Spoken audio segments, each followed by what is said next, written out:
Diabetes है या जो दवाइयाँ आंखों में डाल लेते हैं किसी भी क्वैक से ले वाले भी आ गए और मुख्तसर करेंगे। हम पहले भी कई बार यहाँ मिल चुके हैं और डायबिटीज और काला मोतिया जिसको हम बोलते हैं, ये वीक था हमारा 9 से 15 तक। इस बीमारी के बारे में लोग बहुत कम जानते हैं, तो इसलिए काला मोतिया। ठीक है, आप सभी शायद जानते होंगे 2 तरह के होते हैं, सफ़ेद मोतिया और एक काला मोतिया।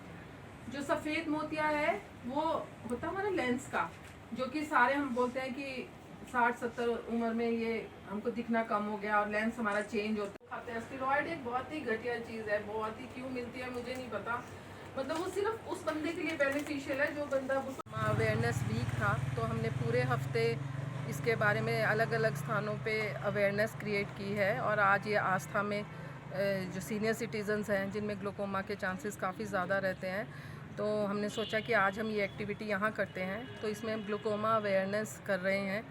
ग्लूकोमा के बारे में मैं आपके माध्यम से थोड़ा बताना चाहूँगी कि इसको हम कॉमन भाषा में काला मोतिया कहते हैं। लोग इसको सफ़ेद मोतिया से कंफ्यूज करते हैं। सफ़ेद मोतिया एक सिंपल एज का प्रोग्रेशन होता है जिसको हम कैटरैक्ट को बोलते हैं, और उसको लेंस की बीमारी होती है। जो काला मोतिया है वो नर्व की बीमारी होती है बेसिकली। इसमें क्या होता है कि हमारी आँख का जो प्रेशर होता है वो बहुत ज़्यादा बढ़ जाता है, जिससे वो नर्व डैमेज हो जाती है। अब इसमें दिक्कत ये है कि जब नर्व डैमेज हो जाती है तो वो दोबारा से रिजनरेट नहीं करती है, वो दोबारा से ठीक नहीं हो सकती किसी भी दवाई से। इसलिए ही ये ज़्यादा ख़तरनाक तरह की बीमारी होती है। और इसमें एक और दूसरी प्रॉब्लम ये है कि इसका पता ही नहीं चलता काफ़ी देर तक, क्योंकि ये प्रेशर बढ़ता रहता है साइलेंटली। इसको बोला भी जाता है कि silent thief, silent killer of the आई।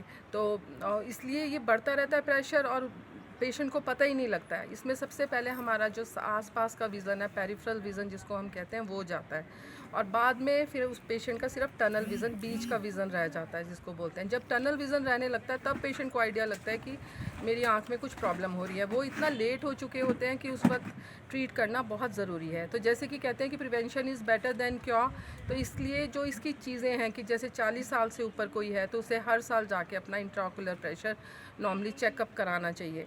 इसके अलावा जो डायबिटिक्स हैं वो बहुत ही प्रोन होते हैं इस ग्लूकोमा के लिए, तो उन्हें भी अपना प्रॉपर आई चेकअप कराते रहना चाहिए। सबसे इम्पॉर्टेंट इसमें ये है, और इस बहुत कॉमन कॉज है, कि लोग अपनी आँख में दवाई डालने के लिए किसी भी क्वैक से दवाई की शीशी ले लेते हैं और दवाई डालते हैं। उसमें नॉर्मली स्टेरॉयड होता है। जब भी पेशेंट को कोई कंजक्टिवाइटिस या कोई इन्फेक्शन होती है, लाल आंख होती है, तो जब हम वो स्टेरॉयड वाली दवाई देते हैं बड़ी जल्दी लोगों को आराम आता है और उन्हें लगता है ये बहुत अच्छी दवाई दे रहा है, वो बार बार उससे वो दवाई लेने लगते हैं। पर वो दवाई इतनी हार्मफुल होती है कि धीरे धीरे वो ग्लूकोमा कॉज कर देती है। ऑप्थेल्मोलॉजिस्ट की कंसल्टेशन से या MBBS डॉक्टर की कंसल्टेशन के बिना आँख में एटलीस्ट कोई भी दवाई ना डालें। इसके अलावा जो हमारी फेयरनेस क्रीम्स भी आती हैं 16 साल से आसपास की जो लड़कियां लगाना शुरू कर देती हैं, उनमें भी बहुतों में स्टेरॉयड होता है। तो वो भी जब हम लगाते हैं फेस पे तो वो भी आई में एब्जॉर्ब हो जाता है, जो कि लोगों को पता नहीं होता कि स्किन से भी स्टेरॉयड हमारी आई में एब्जॉर्ब हो जाता है, और धीरे धीरे इंट्राओकुलर प्रेशर इतना ज़्यादा बढ़ जाता है उससे भी। तो ऐसे ही किसी के पहले कोई चोट लगी हो, कभी गिल्ली डंडा खेलते हुए, उनमें भी ये चांसेस रहते हैं। तो ये हाई रिस्क फैक्टर्स हैं। लोगों को ये सब समझते हुए इसके बारे में थोड़ी और नॉलेज वो खुद भी ले सकते हैं और इसको लोगों को भी आगे मतलब स्प्रेड कर सकते हैं इसके बारे में।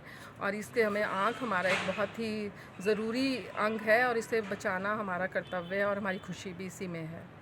1983 से शिक्षा के क्षेत्र में अग्रणी silver bell senior secondary school Hiranagar Hamirpur पिछले 4 दशकों से शिक्षा जगत में एक अहम स्थान बनाए हुए है। श्रीमती शकुंतला निघाल के कुशल नेतृत्व में सिल्वर बेल्स की टीम द्वारा बच्चों को गुणात्मक शिक्षा प्रदान की जाती है, जिसमें बच्चों के सर्वांगीण विकास पर विशेष ध्यान दिया जाता है। I started the school in 1983 because there was a dire necessity for the English medium school that time.